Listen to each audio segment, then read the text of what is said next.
बिस्मिल्लाहिर्रहमानिर्रहीम welcome to home of biology class 9 physics paper چې دی هغه روان دی په سمارټ سلیبس کې چې تاسو کومي اهمي کوېسچن دي ناغه تاسو خیمه کم ټاپکونه چې تاسو خیمه دا به تاسو لنګ کوېسچن د لپاره چې دی ضرور یاد کړئ نو چپټر نمبر 1 کې به تاسو برانچز اف فزکس سو د فزکس سونه برانچز دي دا به تاسو مکمل یاد کړئ دا غي ډیفینیشن به تاسو وګورئ دا غي نه علاوه بیا فزیکل کوانټیټیز چې دي سونه دي او بیا چې دی اس آی یونټس ته د دې کوم ټیبل دي وغیرہ هغه به یاد کړئ د فزیکل کوانټیټیز نمونه به یاد کړئ بیا چې دا غي کوم یونټس دا به تاسو ضرور وګورئ په چپټر نمبر 2 کې به تاسو ډیفاین ریسټ اینڈ موشن ریسټ او موشن ډیفاین کې شارټ کوېسچن کې راځي سکیلر کوانټیټی څه ته وایي د دې مکمل تفصیل ویکټر کوانټیټی څه ته وایي بیا د مکمل تفصیل ډیفاین سپیډ ویلاسټی ډیسټنس اینڈ ډسپلیسمنٹ او د ډیفینیشن به یاد کړئ نو په چپټر نمبر 2 کې زیاتره چې د ډیفینیشن دي نو مکمل ډیفینیشن چې تاسو وګورئ کوم چې تاسو سمارټ سلیبس کې درکړلی او دا کوم ټاپکونه چې مارا غستنی دا هم د سمارټ سلیبس دي په چپټر نمبر 3 کې به تاسو ټایپس اف فریکشن وګورئ او یو به تاسو سنټریپیټل فورس چې دا به تاسو ضرور وګورئ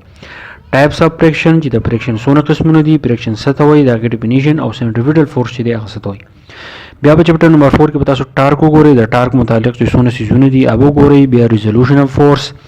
ریزولوشن اف فورس چې د څه ته وایي او د ایکویلیبریم متعلق چې څونه سيزونه تاسو په کتاب کې درکړل نه به تاسو وګورئ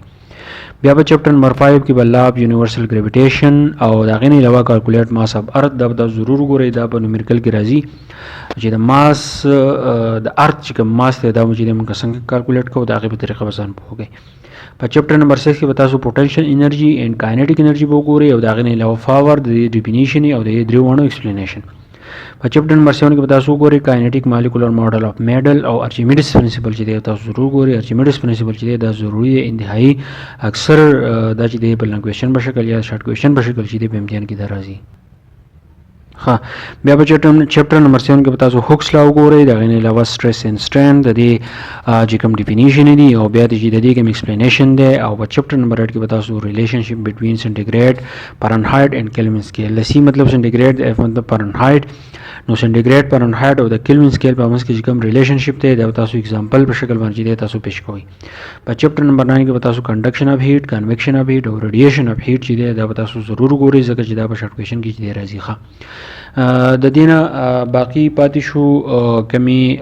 نومریکل چې دي ناغه پته نه لګي او چې کوم سمارټ سلیبس ترکل د کوم ټاپک سره ریلیټ نومریکل له به تاسو ضرور وګورئ